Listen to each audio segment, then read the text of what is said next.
என்ன செய்ய வேண்டும்? ஒரு மனிதன் ரட்சிக்கப்பட வேண்டும் என்றால் என்ன செய்ய வேண்டும்? நரகத்திற்கு போகக்கூடிய ஒரு நபர் நித்தமும் பரலோகத்தில் வாழ வேண்டும் என்றால் என்ன செய்ய வேண்டும்? நீ செய்ய வேண்டியது எதுவும் கிடையாது.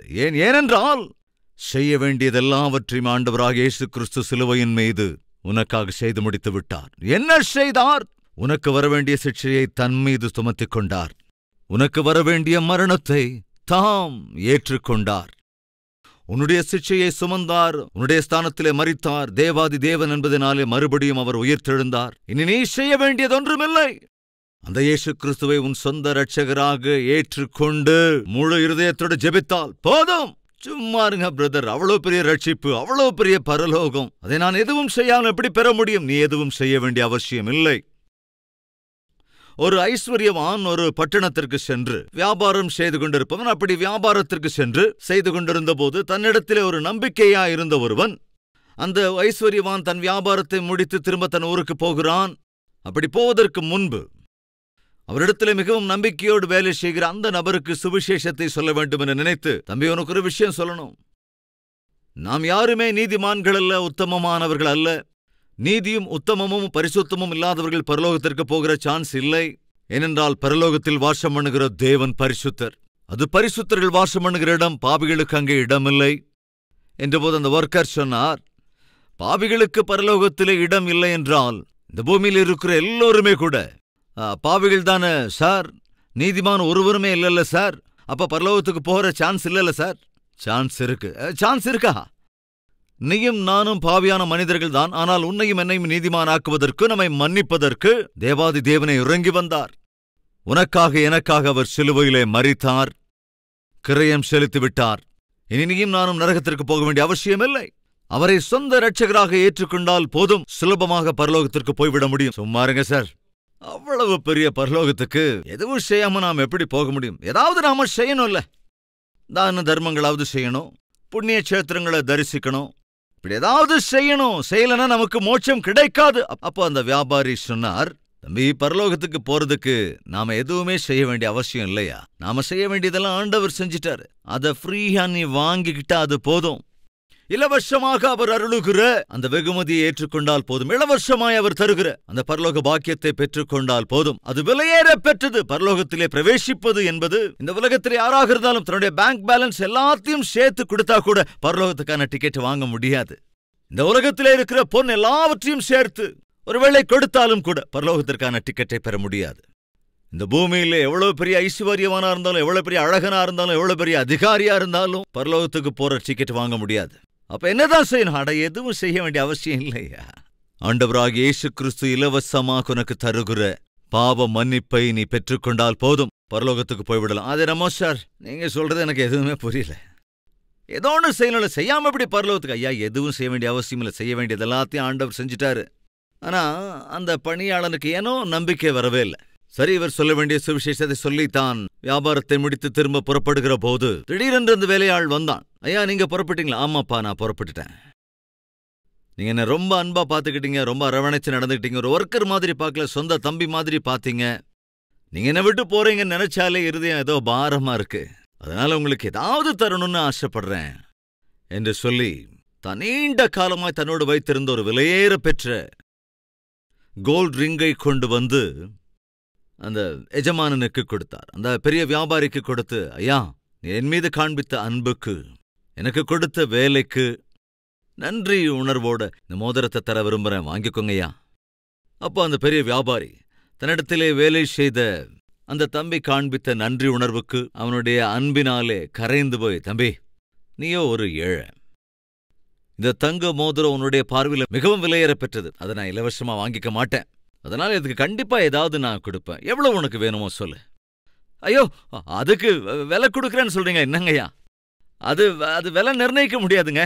அத நீங்க சும்மா வாங்கிக்கிட்டா தான் அதுக்கு மரியாதைங்க. நல்ல ஆளியா நீ, உங்ககிட்ட போய் எப்படியா சும்மா வாங்க முடியும்? அதெல்லாம் முடியாது. சும்மா சொல்லு, 10,000 தரவா, 20,000 தரவா, இல்ல 50,000 வேணுமா, இல்ல ₹1,00,000 வேணுமா? ஐயோ ஐயா தயவு செஞ்சு அந்த தங்க மோதிரத்துக்கு விலை சொல்லாதீங்க.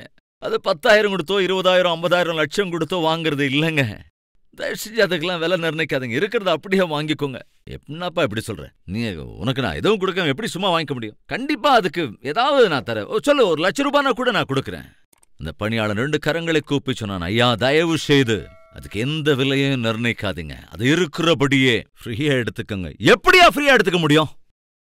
ஏதாவது அதுக்கு நான் கொடுத்தே ஆகணும். அப்ப அந்த ஏழை ஒர்க்கர் சொன்னா, நீங்க அதுக்கு எதுவும் தரக்கூடாது. ஏன் நான் கொடுக்கிற எந்த தங்க மோதிரம் விலை நிர்ணயிக்க முடியாது, ஏன் இதுக்கு விலை சொல்ல முடியாது? அப்போ அந்த பணியாளன் சொன்னான், சார், எனக்கு ஒத்தைக்கு ஒரே பிள்ளை இருந்தாயா, அவன் எனக்கு உசுறு, உயிருக்குயிரா நேசிச்சதால அவனுடைய சின்ன வயசுலயே இந்த தங்க மோதிரத்தை நான் அவனுக்கு போட்டு விட்டுருந்தேன். அவன் விளையாடி அப்படி இப்படி இருக்கும்போது, இந்த கால்வாய் ஓரத்தில் அவன் ஓடி ஆடி விளையாண்டுகிட்டு இருக்கும்போது இந்த தங்க மோதிரம் அது கையிலிருந்து நழுவி தண்ணிக்குள்ள விழுந்துருச்சியா. அப்படி அது நழுவி தண்ணிக்குள்ள விழுந்து போகும்போது எங்க அப்பா எவ்வளவோ அன்போட இது எனக்கு கொடுத்தாருன்னு சொல்லி தண்ணிக்குள்ள விழ போன அந்த மோதிரத்தை பிடிக்கணுங்கிறதுக்காக இவன் தண்ணிக்குள்ள அப்படியே குதிச்சுட்டான்யா. இந்த மோதிரத்தை பிடிக்கணுங்கிறதுக்காக தன்னுடைய உயிருக்கே துணிஞ்சு அந்த மோதிரத்தை எப்படியோ பிடிச்சிட்டான்யா. ஆனா தண்ணிக்குள்ள அப்படியே விழுந்துட்டான். அதுக்கப்புறம் சவமாத்தான் எடுத்தோம். கடைசியில் அவனோட பாடியை வெளியே கொண்டு வரும்போது அவன் உள்ளங்கை மாத்திரம் இப்படியே இருந்தது. மூடியிருந்த அவன் கையை திறந்து பார்த்தப்போ இந்த மோதிரம் அவன் கைக்குள்ள இருந்தது. ஐயா, இந்த தங்க மோதிரத்துக்கு விலை வைக்க முடியுமாங்கய்யா? என்னுடைய அன்பு மகனுடைய உயிருக்கு நீங்க விலை சொல்ல முடியுமா?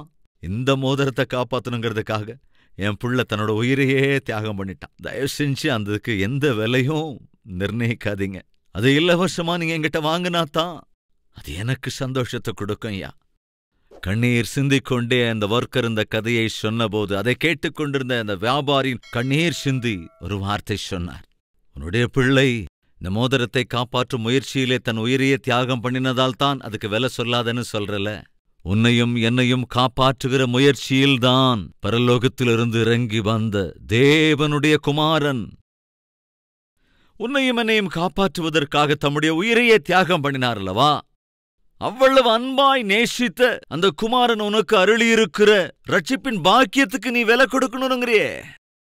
இலவசமாய் உனக்கு பரலோகத்தை அவர் தந்திருக்கும் போது ஏதாவது ஒன்று செய்ய வேண்டும் என்கிறாயே. இப்பவாது புரிகிறதா நான் சொன்னது என்னவென்று? அப்பொழுது அவனுடைய மனக்கண்கள் திறக்கப்பட்டன. ஐயோ, இயேசு கிறிஸ்து என்னை ரட்சிப்பதற்காக தம்முடைய உயிரையே தியாகம் செய்து இலவசமா எனக்கு ரட்சிப்பின் பாக்கியத்தை அருளியிருக்கிற வேளையில அதற்கு எப்படி நான் விலை நிர்ணயிக்க முடியும்? இந்த மோதிரத்திற்கு நான் விலை வைத்தால் அது என் மகனுக்கான விலை வைப்பது போல்தான். என் மகனுக்காக ஒரு 10,000 கொடுத்தா என்னால வாங்கிக்க முடியுமா? என்னுடைய மகனுக்கு 50,000 என்று என்னால் விலை வைக்க முடியுமா? ஐயோ, என் குமாரன் விலை வைக்க முடியாத விலையேற பெற்றவன். கவனிங்க, என் ஆண்டவராகிய இயேசு விலை நிர்ணயிக்க முடியாத மிகவும் விலையேற பெற்றவர். அவருடைய தியாகத்திற்கும் அவருடைய சிலுவை மரணத்திற்கும் நம்மால் விலை நிர்ணயிக்க முடியாது. நாம் செய்ய வேண்டியதெல்லாம் அவர் அருளிச் செய்கிற மன்னிப்பை இலவசமாக பெற்றுக்கொண்டால் போதும். ரட்சிக்கப்பட வேண்டும் என்றால் என்ன செய்ய வேண்டும்? எதுவும் செய்ய வேண்டிய அவசியமில்லை. ஜெபித்து விண்ணப்பித்தால் போதும். இப்பொழுது நீ ஜெபிக்க வேண்டும் என்றால் என்ன செய்ய வேண்டும்? விசுவாசிக்க வேண்டும். அதைத்தான் பைபிள் சொல்கிறது.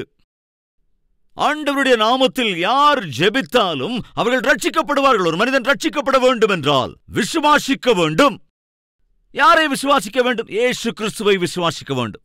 அவர் உனக்காக பரலோகத்திலிருந்து இறங்கி வந்தார் என்பதை நீ விசுவாசிக்க வேண்டும். உன்னை உயிருக்குயிராய் நேசித்தார், விசுவாசிக்க வேண்டும். உன்னுடைய ஸ்தானத்திலே நின்று தம்முடைய உயிரையே தியாகம் செய்தார் என்பதை விசுவாசிக்க வேண்டும். உனக்காக எனக்காக சிலுவையிலே மரித்தார் என்பதை விசுவாசிக்க வேண்டும். தேவாதி தேவன் என்பதால் மரணத்தை ஜெயித்து மீண்டும் உயிரோடு எழுந்தார், விசுவாசிக்க வேண்டும். உனக்காகவும் எனக்காகவும் பரலோகத்திலே ஒரு ஸ்தலத்தை ஆயத்தம் பண்ணியிருக்கிறார். உனக்கான எனக்கான வாசஸ்தலத்தை தயார் செய்து முழுமை செய்ததற்கு பிறகு அவர் சீக்கிரத்திலேயே இறங்கி வரப்போகிறார், விசுவாசிக்க வேண்டும். அந்த டீச்சர், சண்டே ஸ்கூல் டீச்சர், எவ்வளவு சுலபமாய் ஒரு மனிதன் ரட்சிக்கப்பட முடியுமோ இயேசு கிறிஸ்துவை குறித்த சுவிசேஷத்தை அந்த கிளாஸ்ல அவர் பிரசங்கித்துக் கொண்டிருந்தார். நாம் பரலோகத்திற்கு போக வேண்டும் என்றால் எதுவும் செய்ய வேண்டியதில்லை. நம்முடைய பழைய பாவ வாழ்க்கையிலிருந்து விடுதலை பெறுவதற்கு நாம் எதுவும் செய்ய வேண்டியதில்லை. நாம் பரிசுத்தமாய் வாழ வேண்டும் என்றால் அதற்கு ஒன்றும் செய்ய வேண்டியதில்லை. இயேசு கிறிஸ்துவை இரட்சகராக ஏற்றுக்கொண்டால் போதும். அவர் உன் இருதயத்திற்குள் வந்துவிட்டால் அது போதும். நீ புது சிருஷ்டியாய் மாற்றப்படுவாய், புதுமையாக்கப்படுவாய், புதுமையான வாழ்க்கை வாழ ஆரம்பிப்பாய், ஒரு புதிய மனிதனாக மாறிப்போவாய். அதற்கு இயேசு கிறிஸ்துவை நீ ஏற்றுக்கொண்டால் போதும். இதை கேட்டுக்கொண்டிருந்த அந்த ஸ்டூடெண்ட்ஸுக்கு கொஞ்சம் கூட நம்பிக்கையே வரல. அவ்வளவு சுலபமா நான் புது சிருஷ்டியா மாறிடுவேனா? அவ்வளவு ஈஸியா என்னுடைய பாவங்கள் எல்லாம் மன்னிக்கப்பட்டு விடுமா? அவ்வளவு சுலபத்துல நான் ஒரு புது மனிதனாக மாறிவிடுவேனா? அவங்களுக்கு அந்த நம்பிக்கையே வரல. இதுக்கிடையில ஏனோ அந்த டீச்சருக்கு ஒரு யோசனை வந்தது. தன்னிடத்துல காஸ்ட்லியான ஒரு சில்வர் வாட்ச் இருந்தது. ஏறக்குறைய ஒரு 10 லட்சம் ரூபாய் விலை மதிப்புள்ள வாட்ச் அது.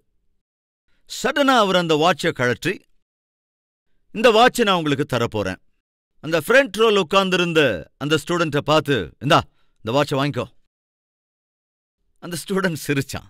என்னையா சிரிக்கிற?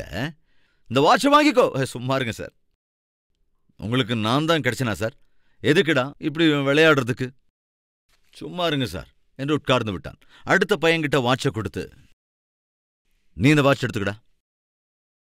என் ஃப்ரெண்டுக்கு புரிஞ்சு போச்சு சார் உங்க பிளான் என்னங்கிறது. நீங்க அவன மாதிரி என்னையும் ஃபூல் ஆக்காதீங்க சார். எனக்கு வேண்டாம் சார், தயவு செஞ்சு எனக்கு வேண்டாம். ஒவ்வொருத்தர்கிட்டையும் அப்படி அந்த வாட்சை கொடுத்தவர், இந்தா வாங்கிக்கோ, வாங்கிக்கோ, எடுத்துக்கோ. அவன் வாங்கல, நான் எதுக்கு வாங்கணும்? இவன் வாங்கல, நான் எதுக்கு வாங்கணும்? இப்படி யாருமே வாங்கல. ஒரு சின்ன பொடியன் இருந்தான். இந்தாப்பா இந்த வாட்சை வாங்கிக்கோ. ரொம்ப நேர்த்தியா தன்னுடைய 2 கைகளையும் இப்படி முன்னால நீட்டி அந்த சில்வர் வாட்சை வாங்கிக்கிட்டான். அப்படி நெஞ்சில் ஒத்துக்கிட்டான். கிளாஸ்ல இருந்த எல்லாரும் அவனை பார்த்து சிரிச்சாங்க. பாவ பைத்தியக்காரன் நல்லா மாட்டிக்கிட்டான். அந்த குட்டி பையன் அந்த வாட்சை வாங்கி ரொம்ப பூரிப்பா அதை பார்த்துட்டு இருக்கான். இதுக்கிடையில கிளாஸ்ல இன்னொருத்தன் எந்திரிச்சு, சார் நிஜமாவே அந்த வாட்சை அவனுக்கு கொடுத்துட்டீங்களா என்று கேட்டான். நான் நிஜமா தாண்டா கொடுத்தேன். என்னது?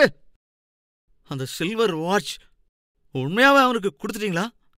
ஆமா, நிஜமா தாண்டா நான் அவனுக்கு கொடுத்துட்டேன். என்னது, நிஜமாவே கொடுத்துட்டீங்களா? நிஜமா தாண்டா கொடுத்தேன். அப்ப எல்லோருமே திருன்னு முடிச்சாங்க. அந்த சின்ன பையனை வினோதமா பார்த்தாங்க. அவன் கிட்ட போய் டீச்சர் கேட்டாரு, தம்பி இந்த வாட்ச் உங்ககிட்ட மட்டும் இல்லடா, எல்லார்கிட்டயுமே நான் உங்களுக்கு கொடுக்குறேன்னு சொன்னேன். நான் யாருமே வாங்கிக்கல. ஆனா நீ மட்டும் அதை வாங்கிக்கிட்ட. காரணம் என்னையா? அப்ப அந்த குட்டி பையன் எழுந்து, சார் நான் நீங்க சொன்ன வார்த்தைய நம்பினேன் சார், அதனாலதான் இந்த வாட்சை நான் எனக்கு வாங்கிக்கிட்டேன். இவங்க ஒருத்தருமே நீங்க சொன்ன வார்த்தைய நம்பாததுனாலதான் இந்த வாட்சை அவங்களால பெற்றுக்கொள்ள முடியல. சகோதர சகோதரிகளே, ஒரு மனிதன் ரட்சிக்கப்பட வேண்டும் என்றால் அவன் செய்ய வேண்டியது எதுவும் இல்லை. என் ஆண்டவராகிய இயேசுவை நம்பினால் போதும். ஜெபிக்க வேண்டுமென்றால் நம்ப வேண்டும். பைபிள் சொல்லுகிறது, யார் ஜெபித்து விண்ணப்பம் பண்ணுகிறார்களோ அவர்கள் ரட்சிக்கப்படுவார்கள். ஆனால் அவர்கள் விசுவாசிக்காவிட்டால் எப்படி ஜெபிக்க முடியும்? நீ ஜெபிக்கணும்னா முதல்ல உனக்குள்ள என்ன வேணும்? விசுவாசம் வேணும். உனக்கு விசுவாசம் வேணும்னா என்ன வேணும்? கேட்கணும்.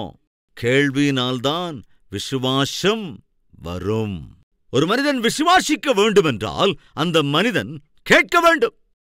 கேட்காமல் ஒருவராலும் விசுவாசிக்க முடியாது. விசுவாசிக்காமல் ஒருவராலும் ஜெபிக்கவும் முடியாது. ஒருவன் ரட்சிக்கப்பட வேண்டுமென்றால் ஜெபிக்க வேண்டும். ஜெபிக்க வேண்டுமென்றால் விசுவாசிக்க வேண்டும். விசுவாசிக்க வேண்டுமென்றால் சொல்லுங்க என்னன்னு? கேட்க வேண்டும். சண்டே ஸ்கூலுக்கு போலாம் வாடா. நான் வரல. சுவிசேஷத்தை அங்க அறிவிக்கிறாங்கடா. வாழ்க்கையை மாற்றுகிற தேவனை குறித்து அங்க சொல்றாங்கடா. கேட்கலாண்டா. நான் வரலடா. அது அவனோட வேர்ஷன். சண்டே ஸ்கூலுக்கு போனா அவனுடைய ஃப்ரெண்டோ நான் கேட்க மாட்டேன்னா. ஆனா நான் போய் இயேசுவினுடைய சுவிசேஷத்தை கேட்பேன் என்று ஒருவன் போனான். இன்னொருவன் கேட்க மாட்டேன் என்றான். அப்படியே காலங்கள் கடந்து போனது. ஒரு நாள் ஒரு சிறைச்சாலையிலே தேவ செய்து கொடுப்பதற்காக பேரும் புகழும் பெற்றொரு பெரிய சுவிசேஷகன் அந்த சிறைச்சாலைக்கு போனார். அந்த சிறைச்சாலையில் இருந்த கைதிகள் எல்லோரையும் உட்கார வைத்திருந்தார்கள். அந்த கைதிகளுக்கென்று ஒரு தலைவன் அங்கு இருந்தான். அந்த கைதிகளுக்கு கூட உள்ளே ஒரு தலைவன் இருந்தான். அந்த தலைவனை அழைத்து அந்த ஜெயிலர், அதாவது ஜெயில் வார்டன், இன்னைக்கு ஒரு பெரிய ஊழியக்காரர் வரப்போறாரு, அவர் மிகவும் உலக புகழ் பெற்ற ஒரு ஊழியக்காரர், அவரை நீதான் எல்லாருக்கும் அறிமுகம் செஞ்சு வைக்கணும் என்று சொன்னபோது, ஓகே சார் நான் அறிமுகப்படுத்தி வச்சிடறேன் என்றான். அந்த பெரிய ஊழியக்காரர் வந்தார். வந்து அமர்ந்திருந்தார். அந்த கைதிகளிலே ஆயுள் தண்டனை விதிக்கப்பட்டிருந்த, தன் ஆயுள் காலம் முழுவதும் சிறைச்சாலைக்குள்ளே இருக்க வேண்டியிருந்த ஒரு கைதி அந்த சிறைச்சாலையில் இருந்த மற்ற கைதிகளுக்கு ஒரு தலைவனாக இருந்தான். அந்த தலைவன் எழுந்து வந்து முன்னால் நின்று, இந்த நாளிலே உங்கள் எல்லோருக்கும் ஒரு கதை சொல்ல வேண்டும் என நினைக்கிறேன். அது என்னவென்றால், என்னுடைய சிறு வயதிலே எனக்கு ஒரு ஃப்ரெண்ட் இருந்தான். அவனுக்கு ஆண்டவர் என்றால் ரொம்ப பக்தி, ஆண்டவருடைய வார்த்தைகள்லாம் அவ்வளவு இஷ்டம். அவன் சண்டே கிளாஸுக்கு போகும்போது, வாடா நீயும் என் கூட வாடா, சண்டே ஸ்கூலுக்கு போலாம், தேவனுடைய வார்த்தைகளை கேட்கலாம், வாழ்க்கையை சரிப்படுத்திக்கலாம் வாடா என்று சொல்லும்போது அதை கொஞ்சம் கூட கேட்டது கிடையாது. தேவன் மேல எந்த பற்றுதலும் இல்லை, அவருடைய வார்த்தைகளை கேட்கணும்னு எதுவும் இல்லை. நான் அவருடைய வார்த்தைகளை கேட்கிறவனும் இல்லை. அவருடைய வார்த்தையை கேளாமல் போனதினாலே ஒரு திருடனாக ஆகிவிட்டேன். அவருடைய வார்த்தையை கேளாமற் போனதினாலே கொள்ளைக்காரனாய்ப் போல் ஆகிவிட்டேன். அவருடைய வார்த்தையை கேளாமல் போனதினாலே ஒரு குருடனைப் போல் ஆகிவிட்டேன். கடைசியில் ஆயுள் கைதியாய் இங்கே வந்து நிற்கிறேன். அவருடைய வார்த்தைகளை கேட்க வேண்டும் என்று ஆசைப்பட்டு தேவனுடைய வார்த்தையை பற்றிக் கொண்ட அந்த மகா பெரிய நண்பன் இதோ உலக புகழ் பெற்ற தேவ ஊழியக்காரனாக இன்று இங்கே வந்திருக்கிறார். வந்திருக்கிற இந்த ஊழியக்காரர் யாரோ அல்ல, ஒரு காலத்திலே என்னை சிறு வயதிலே சண்டே ஸ்கூலுக்கு வாடா என்று என்னோடு மன்றாடிய என் சிறு வயது சிநேகிதன் தேவனுடைய வார்த்தைக்கு கீழ்ப்படிந்தார். இன்று பெரிய ஊழியக்காரராய் நிற்கிறார். தேவனுடைய வார்த்தைக்கு செவிசாய்க்கவில்லை. நானோ கைதியாய் நிற்கிறேன். என் அன்பு சகோதரர்களே, சகோதரிகளே, ஒருவன் ரட்சிக்கப்பட வேண்டும் என்றால் என்ன செய்ய வேண்டும்? எதுவும் செய்ய வேண்டிய அவசியமில்லை. செய்ய வேண்டியதெல்லாம் ஜெபம். ஜெபம் செய்ய வேண்டும் என்றால் என்ன செய்ய வேண்டும்? விசுவாசிக்க வேண்டும். விசுவாசித்தால் போதும். ஒரு மனிதன் ரட்சிக்கப்படுவான். அப்ப விசுவாசிக்கணும்னா என்ன செய்யணும்? கேட்க வேண்டும். கேட்டால் போதும். கேளாமல் விசுவாசிக்க முடியாது, விசுவாசிக்காமல் ஜெபிக்க முடியாது, ஜெபிக்காமல் ரட்சிக்கப்பட முடியாது என்பதை புரிந்து கொள்ள வேண்டும். கவனிங்க, ஒரு மனிதன் கேட்பதற்கு என்ன செய்ய வேண்டும்? யாரோ ஒருவர் அவருக்கு சொல்ல வேண்டும். 10வது அதிகாரம் வாசிக்கிறேன். அனுப்பப்படாவிட்டால், கவனிங்க, அனுப்பப்படாவிட்டால் எப்படி பிரசங்கிப்பார்கள்? பிரசங்கிக்கிற ஊழியக்காரரை தேவன் உங்களுக்கு கொடுத்திருக்கிறார். தேவ வார்த்தைகளை உள்ளது உள்ளபடி பிரசங்கிக்கக்கூடிய போதகனை தேவன் உங்களுக்கு அருளியிருக்கிறார். தயவு செஞ்சு கவனிங்க. இப்படி பிரசங்கிக்கப்படுகிற தேவ வார்த்தைகளை நீங்கள் இந்த 4 சுவர்களுக்கு மத்தியிலே இருந்து வெளியே கொண்டு செல்ல வேண்டும். பாரத தேசத்தின் எல்லா மூலைகளிலும் இயேசு கிறிஸ்துவை குறித்த சத்திய சுவிசேஷத்தை அனுப்ப வேண்டும். எப்படி சாத்தியம்? தேவன் நமக்கு கல்வாரிஸ்வரத்தை கொடுத்திருக்கிறார். கல்வாரிஸ்வரம் நிகழ்ச்சி மூலமாக பாரத தேசத்தின் மூலை முடுக்கெல்லாம் சுவிசேஷத்தை அறிவிக்க முடியும். இன்னொரு வசனத்தை கூட வாசிக்கலாம். வெளிப்படுத்தின விசேஷம் 5வது அதிகாரம் 9வது வசனம். வெளிப்படுத்துதல் 5:9 வாசிக்கலாம். கவனிங்க. தேவரீர் புத்தகத்தை வாங்கவும் அதன் முத்துரைகளை உடைக்கவும் பாத்திரராயிருக்கிறீர். ஏனெனில் நீர் அடிக்கப்பட்டு சகல கோத்திரங்களிலும் பாஷைக்காரரிலும், கவனிங்க ஃப்ரெண்ட்ஸ், இயேசு கிறிஸ்து சிலுவையில் மரித்தார். அவர் யார்? சகல கோத்திரங்களிலும் பாஷைக்காரரிலும் ஜனங்களிலும் ஜாதிகளிலும் இருந்து எங்களை தேவனுக்கென்று உம்முடைய இரத்தத்தினாலே மீட்டுக்கொண்டு, தேவனுக்கென்று இரத்தத்தினாலே மீட்டுக்கொண்டு எங்கள் தேவனுக்கு முன்பாக எங்களை ராஜாக்களும் ஆசாரியர்களும் ஆக்கினீர். நல்லா கவனிங்க. இயேசு கிறிஸ்து யாரை வாங்கிக் கொண்டார்? எல்லா பாஷை பேசுகிறவர்களையும் வாங்கிக் கொண்டார். எல்லா ஜாதியாரையும் மீட்டுக் கொண்டார். எல்லா ஜனங்களையும் மீட்டுக் கொண்டார். எல்லா தேசங்களிலும் இருக்கிற எல்லோரையும் தம்முடைய இரத்தத்தினாலே மீட்டுக் கொண்டார். கிரயம் செலுத்தினார் என்ற இந்த சத்தியத்தை நாம் ஒவ்வொருவருக்கும் சொல்ல வேண்டிய அவசியம் இருக்கிறதா இல்லையா? எனவேதான் கல்வாரிஸ்வரம் மூலமாக இன்று தெலுங்கு பாஷையில் மாத்திரமல்ல, பாரத தேசத்தின் 15 முக்கிய மொழிகள் உண்டு. அந்த 15 முக்கியமான மொழிகளிலும் சுவிசேஷத்தை அறிவித்துக் கொண்டே இருக்கிறோம். காரணம் என்னவென்றால், ஒருவன் ரட்சிக்கப்பட வேண்டுமென்றால் அவன் கட்டாயம் ஜெபிக்க வேண்டும். ஜெபிக்க வேண்டுமென்றால் அவன் விசுவாசிக்க வேண்டும். விசுவாசிக்க வேண்டுமென்றால் அவன் கேட்க வேண்டும். கேட்க வேண்டுமென்றால் யாராவது ஒருவர் பிரசங்கிக்க வேண்டும். பிரசங்கிக்க வேண்டுமென்றால் இந்த 4 சுவர்களுக்கு மத்தியில் இருந்து நான் பிரசங்கிக்கிற உன்னதமான தேவனை குறித்த வார்த்தைகளை பிரசங்கிக்க பண்ணுகிற சேனை எழ வேண்டும். ஒரு தாய் என்னிடத்துல வந்து, ஐயா, எனக்கு இருக்கிற ஆசை தீரணும், அதுக்காக கொஞ்சம் ஜெபிக்கிறீங்களா? நிறைய பேருக்கு நிறைய ஆசைகள் உண்டு. வேலை கிடைக்கணும், ஒரு வீடு வாங்கணும், ஒரு கார் வாங்கணும், நல்ல கணவன் அமையணும், நல்ல மனைவி அமையணும், அமெரிக்கா போகணும், விதவிதமான ஆசைகள் உண்டு. அப்படிப்பட்ட விஷயங்களுக்காக வந்து ஜெபம் செய்ய சொல்லுவார்கள். அவர்களோடு சேர்ந்து ஜெபிப்பேன். அந்த தாய் வந்து சொன்னாங்க, என்னோட ஆசை தீரும்படியா கொஞ்சம் ஜெபிக்கணும் ஐயா. சரிம்மா, உங்க ஆசை என்ன? ஒவ்வொரு மாசமும் சில லட்சக்கணக்கானவங்களுக்கு ஏசப்பாவை குறித்த செய்தியை நான் அறிவிக்க வேண்டும். அதுதான் என் ஆசை. சொத்து சுகத்துக்கான ஆசை இல்லை, ஆஸ்தி அந்தஸ்துக்கான ஆசை இல்லை, வீடு நிலங்கிற ஆசை இல்லை, பேர் புகழுங்கிற ஆசை இல்லை. அந்த தாய்க்கு இருந்த ஆசை ஒன்றே ஒன்றுதான். இயேசுவை குறித்த நற்செய்தியை அநேகர் கேட்க வேண்டும். கேட்க வேண்டும் என்றால் பிரசங்கிக்கப்பட வேண்டும். பிரசங்கிக்கப்பட வேண்டுமென்றால், உங்க மாதிரி ஊழியக்காரருக்கு உதவியா இருந்தா இந்த தேவ வார்த்தைகளை லட்சக்கணக்கானோருக்கு அறிவிக்க என்னால் முடியும். சரியம்மா, நீங்க என்ன செய்றீங்க? நான் வீட்டு வேலைக்கு போறேன். சரி, உங்களுடைய ஆசை என்ன?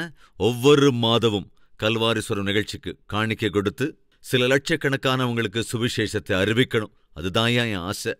இன்று நம்மில் எத்தனை பேருக்கு அந்த ஆசை இருக்கிறது?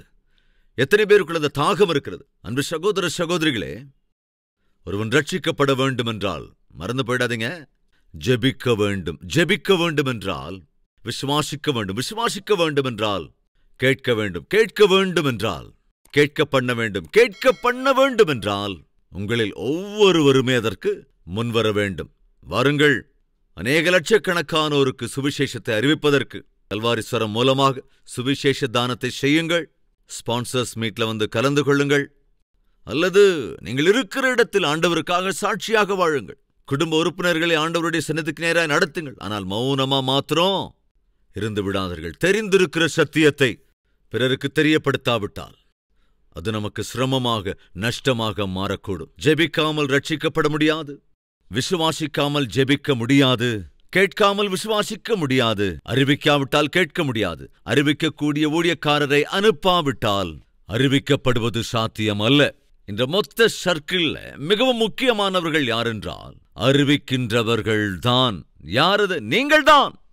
இன்றே தீர்மானம் எடுக்கலாமா? கண்களை மூடி ஆண்டவரோடு கூட ஒரு உடன்படிக்கை செய்து கொள்ளுங்கள். ஆண்டவரே, பிரசங்கிக்கிற ஊழியக்காரரை எங்களுக்கு அருளி இருக்கிறீர்.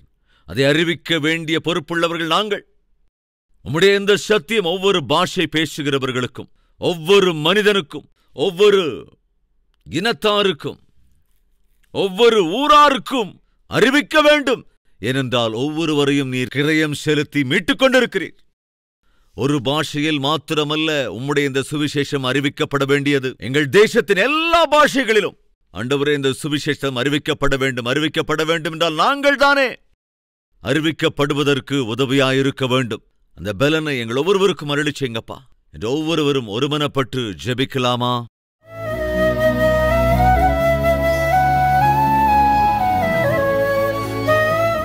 மகா பரிசுத்தமும் அன்பும் நிறைந்த பிதாவே, அருளியிருக்கிற ஊழியத்திற்காக, சபைகளுக்காக நாங்கள் சந்தோஷப்பட்டு உம்மை ஆண்டவரே துதித்து அழிந்து போகிற ஆத்துமாக்கள் கோடிக்கணக்காயிருக்கிறதே, அவள் எல்லோருக்கும் சுவிசேஷம் அறிவிக்கப்பட வேண்டும். ஏனென்றால் நாங்கள் ரட்சிக்கப்பட்டிருக்கிறோம் என்றால் விசுவாசித்தோம் என்றால் கேட்டோம். கேட்பதற்கு இந்த வார்த்தை பிரசங்கிக்கப்பட்டது.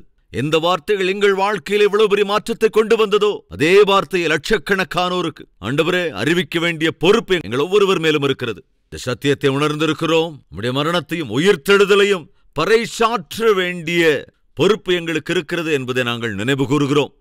இனியும் மௌனமாயிராமல் எங்கள் பொறுப்பை நிறைவேற்றுவதற்கான பலனை, அப்படிப்பட்ட கிருபையை, அதற்கு தேவையான பொருளாதாரத்தை எங்களுக்கு அருளி செய்யுங்கப்பா. யாரெல்லாம் கல்வாரிஸ்வரம் மூலமாக உம்முடைய சுவிசேஷத்தை அறிவித்துக் கொண்டிருக்கின்றார்களோ அவர்களை அதிகமாய் ஆசீர்வதிங்கப்பா. அதேபோல எங்கள் பொறுப்பை எங்களுக்கு ஞாபகப்படுத்தினீர் என்பதனால் சுவிசேஷத்தை அறிவிக்க எங்களால் இயன்ற எல்லாவற்றையும் செய்ய கிருபையிட வேண்டும் என்றும் அதற்கு எங்களை தயார்படுத்த வேண்டும் என்றும் இயேசுவின் நாமத்தில் வேண்டிக் கொள்கின்றோம் பிதாவே. ஆமென்.